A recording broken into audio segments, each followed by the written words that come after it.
Hey there, Southern. Welcome to another episode of Film Guy Reviews. I'm your film guy, Matthew Sinclair. I hope you all had a wonderful summer and got to see a bunch of exciting movies. I know I certainly did. Now, there will be quite a bit of expansions to Film Guy Reviews, as I'll not only review films, but give you guys the 411 on the latest film news as well. First, I will dive into my review. Here is my review of Black Mass. So Black Mass is based on a true story about a criminal named James Whitey Bulger, played by Johnny Depp, who formed an alliance with an FBI agent named John Connolly, played by Joel Edgerton, to take down the Italian mob.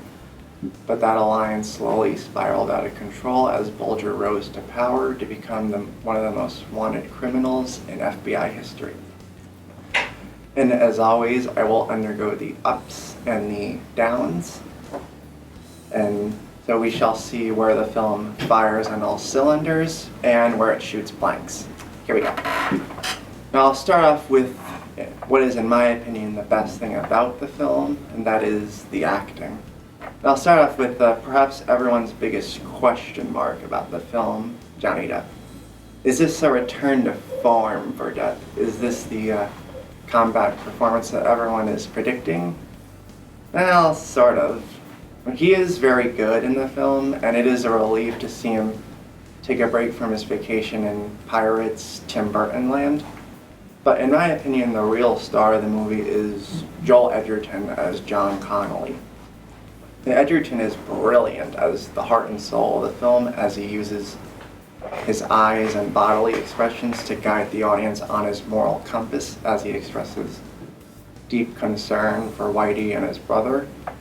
Relishes in his connections to Whitey that further his career, as well as the sudden panic when he worries that he will eventually get caught, since he helped Whitey not get caught as the years progressed.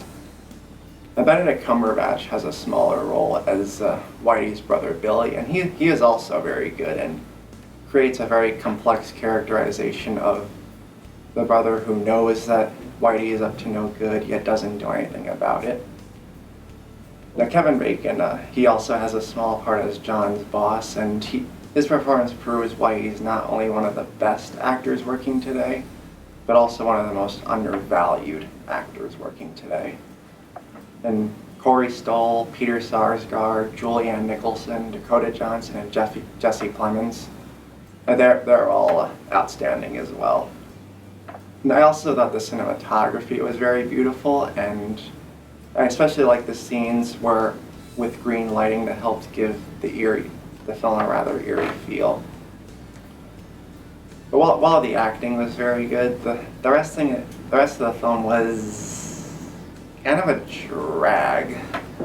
If you're expecting anything high-octane like Goodfellas, then you'll be very disappointed because it's a very slow burn. And as a result of its slow burn, by the time the movie was over, I didn't remember much about it. The only thing I remembered was the great performances.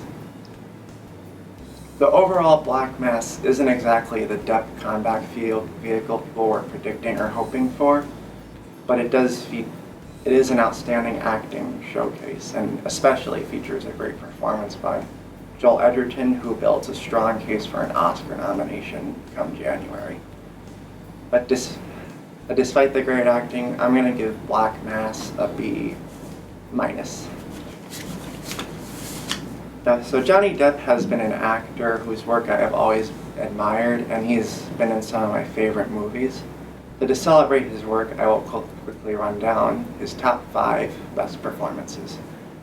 And number 5 is Willy Wonka in Charlie and the Chocolate Factory. And I have a feeling this is kind of an unpopular opinion because of how he amped up the quirkiness, and that I can understand. But despite his quirkiness, I still find his performance entertaining to watch.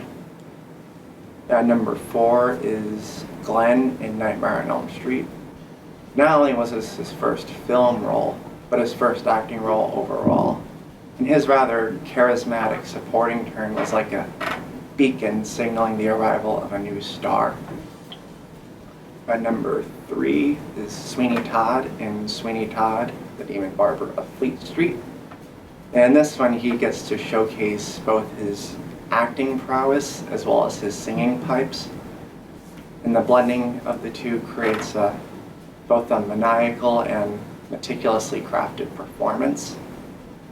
Now, number 2 is the performance that made him such a big star, Captain Jack Sparrow in Pirates of the Caribbean.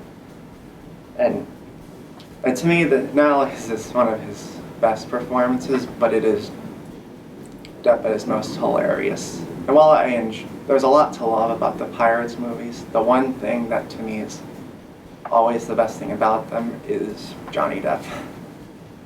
And lastly, at number 1 is Edward Scissorhands in Edward Scissorhands. The genius of Depp's performance is that even as Depp talks in such a low voice and acts in such a demure manner, he is able to capture such a wide range of emotions, from joy to sorrow to anger to heartbreak. While Jack Sparrow is Depp at his most hilarious, to me, Edward Scissorhands is Depp at his most soulful, and even as he would go on to give great performances afterwards, Edward Scissorhands will always be his number 1 best work. Okay.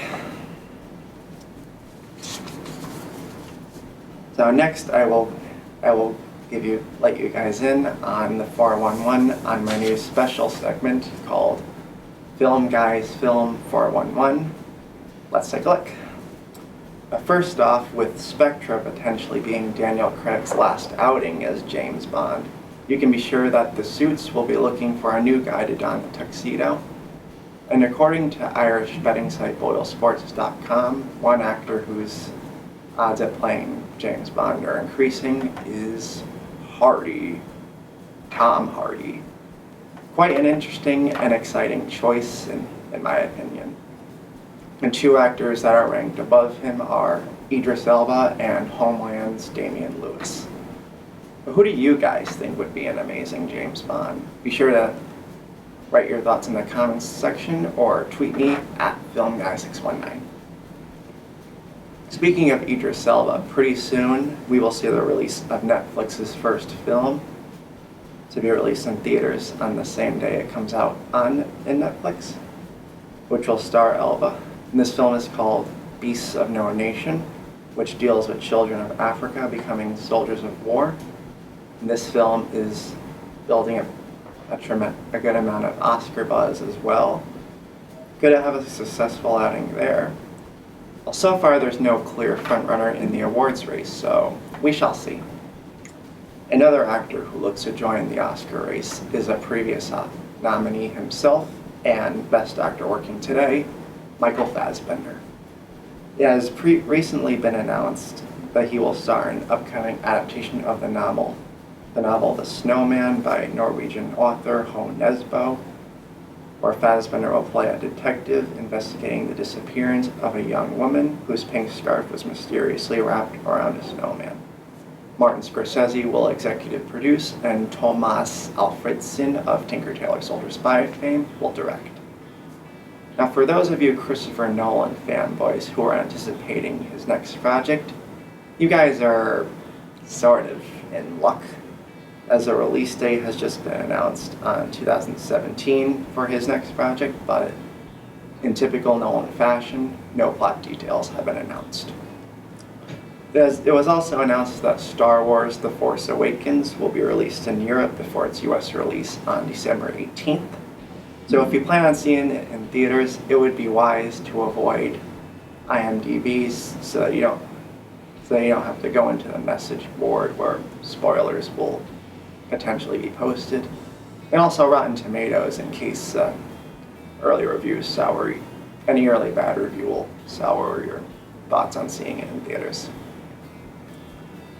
Now lastly, since I just discussed a film that will likely be a box office juggernaut, the girl on Box Office Fire, Jennifer Lawrence, will not only be co-starring in a comedy with Amy Schumer, but they will both co-write the script. It'll certainly satisfy fans of both actresses that will want to see them do more than dance on pianos for laughs.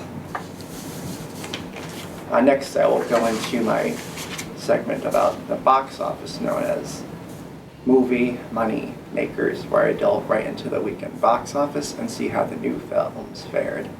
Let's take a look. Now, opening at number 1 is the sequel, The Maze Runner: The Scorch Trials, with $30.3 million, which is about $2 million below its predecessor, which opened with $32.51 million. On its heels, though, is Black Mass, which opened at number 2 with $23.4 million, and according to BoxOffice.com, is Depp's biggest debut since Pirates of the Caribbean on Stranger Tides back in 2011. On to perhaps the bigger winners of the weekend. The disaster drama Everest opened at number 5 with $7.5 million, despite being released in 545 theaters, including in IMAX. It gets a wider release next weekend, so we'll see how big the storm hits and whether it's competition. That includes The Intern and Hotel Transylvania 2. We'll have to worry about getting caught up in the eye of the storm. In the limited release market, Sicario brought in $390,000, with the highest per theater average of the year thus far of $65,000.